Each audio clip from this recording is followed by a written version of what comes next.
Foram noites intermináveis, eu só chorava. É na palma da mão pra Jesus. E no auge da minha dor nada me consolava,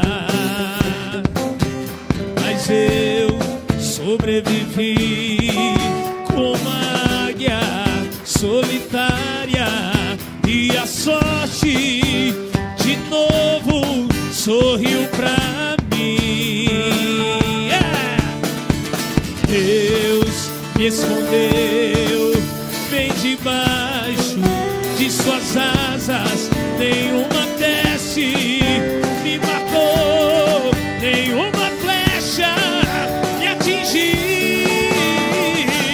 Eu aprendi a ganhar, perdendo, aprendi a subir, fazendo o quê? Doeu, mas eu cresci, e cresci.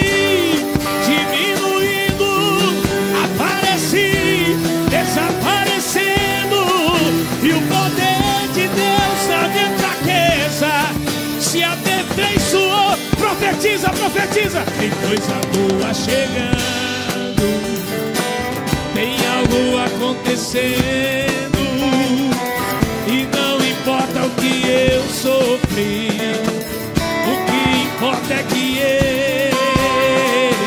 eu sobrevivi. Profetiza e diga, diga. Tem coisa boa chegando, tem algo acontecendo,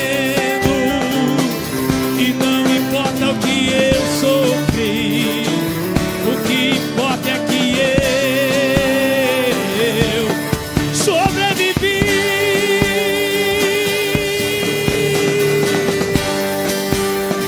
Profetiza, profetiza que o Deus vivo escuta, e através do seu poder Ele se aperfeiçoa em cada um de nós. Aleluia, Jesus. Obrigado por essa noite tão maravilhosa, Pai.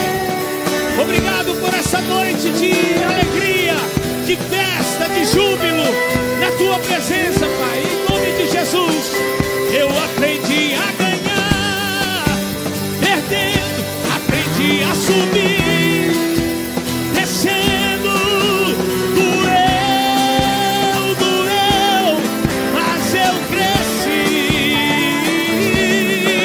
e cresci, diminuindo, apareci, desaparecendo, e o poder de Deus na minha fraqueza se aperfeiçoou. Diga, tem coisa boa chegando, tem algo acontecendo,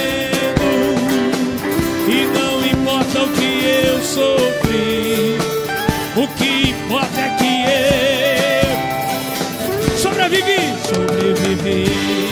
Declare, declare. Tem coisa boa chegando, tem algo acontecendo, e não importa o que eu sofri, o que importa é que